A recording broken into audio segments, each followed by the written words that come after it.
Hello, and welcome to this session of Kronos Refresher Training. Today we're going to discuss the people record and the data within the people record. So I'm just going to go ahead and pull up an employee's people record, and we're going to walk through each one of the items that are particularly important. Do pull up an employee's person or people record. You see the name of the employee and their ID number. The summary will give you a summary of the employee, whether they're active or terminated, the number of days they are expected to work per year. This is driven based on their employment terms, accrual profile, which comes from the job class in Munis. You can see the username, but this is not applicable as we use a different authentication method through the employee portal.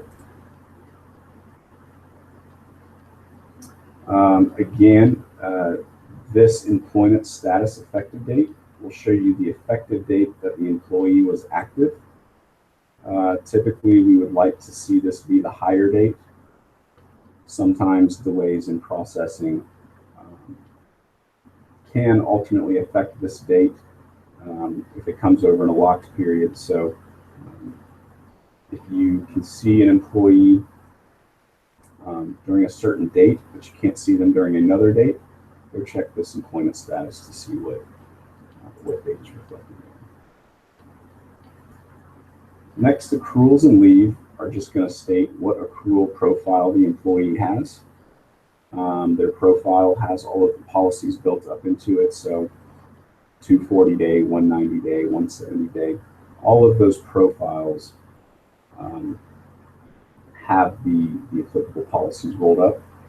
So if you have an issue with accrual grants, then you may want to check this accrual profile assigned. The next is their full-time equivalency, or FTE. You'll see the employee's FTE listed here. If there ever is a discrepancy there, then please reach out to us and let us know so we can work with HR.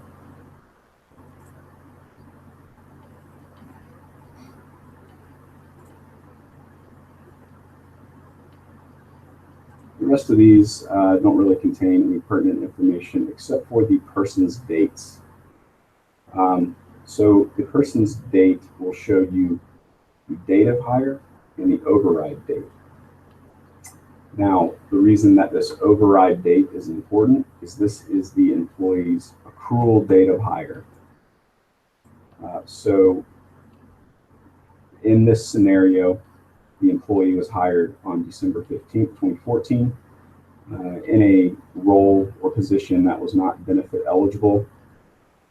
The employee transferred or then was promoted on May 5th to a role that is benefit eligible, where the employee would receive vacation pay. So the yearly grants of vacation pay are actually going to occur on the accrual date of hire, not the employee's actual date of hire. So if you ever notice a grant is not granting on the correct date, do check this and make sure the override date is correct. Now, up here on the job assignment tab, this is where most all of the employees' labor information is contained. And this is what will probably help you out the most. So let's go ahead and take a look at the primary account, and let's see what information is written. So the employee's primary labor account, essentially this is the primary base pay for the employee.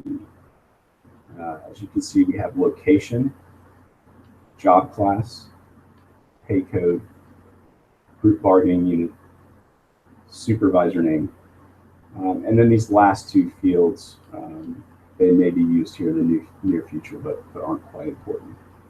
So basically what this is telling us is that when an employee punches in, all of that time that is contained within those punches, or the leave that appears on the employee's time card, is pulled from this primary labor account when payroll processes.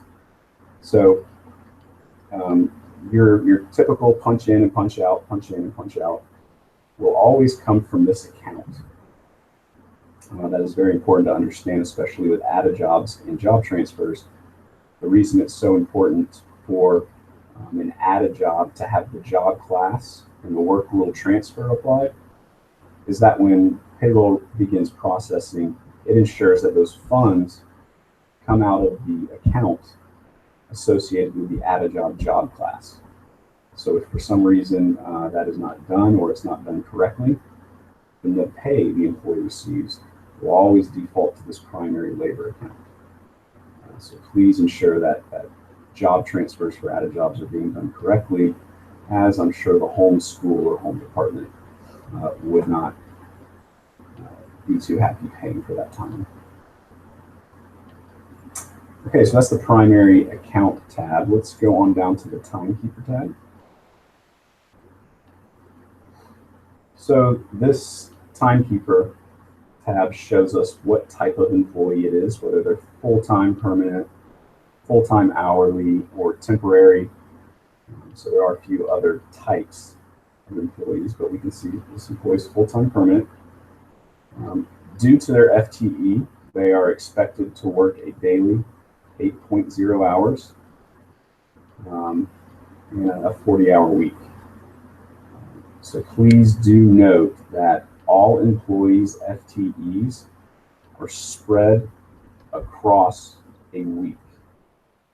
So what this means is if you have an employee that does not work a full 5 business days a week, there are certain steps and precautions you need to take to make sure that incorrect holdback amounts do not come out on holidays or over the summer.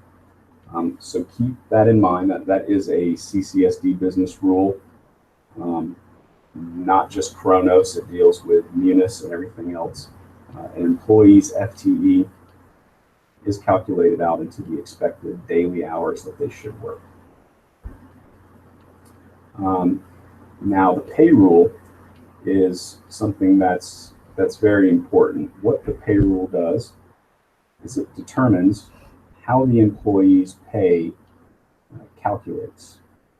So for instance, an employee that is non-exempt comp over 40, what this employee could expect to see is any hours worked over their FTE scheduled hours or any hours worked over 40 would go to comp time. So they would start receiving those hours worked over 40 into their comp time bucket. If this were to say non-exempt OT over 40, that means any of those hours will show up as overtime and will be paid out. Now, if you need to change someone's pay rule, please do reach out and let us know. But at any time after an employee has worked a full week, you can move those amounts back and forth between comp time and overtime if you want somebody to be paid out for a specific job that they worked overtime for.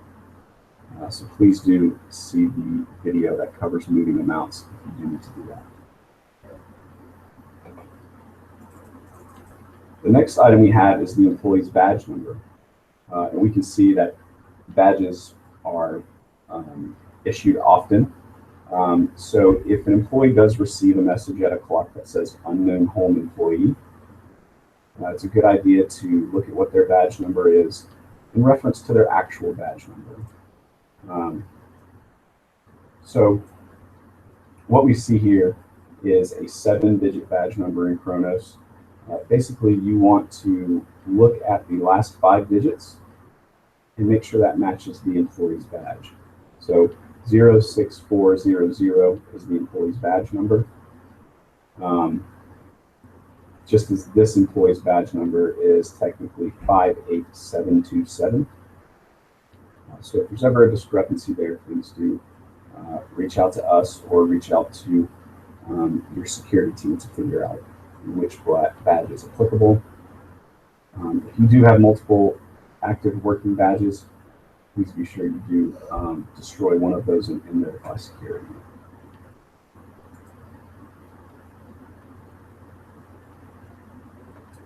The next thing we'll go to is the scheduler. If you do have employees in multiple scheduled groups, you'll see it listed pretty clearly here. In this example, my employee works from 7 to 4 with a 1-hour lunch through these dates. And I've already proactively gone in and added the summer schedule to this employee. So we can see that during this period of time, the employee will be on the summer schedule of 410s. And when that ends, he'll go back into his primary schedule. So I would recommend you watch the video on scheduling if you want to know how to add employee summer schedules in advance.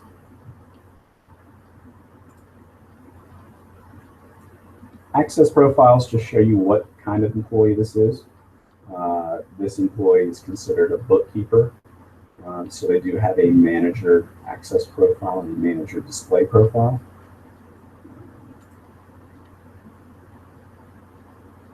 Typically for managers, the employee group will either be the list of direct reports or the location at which they are at.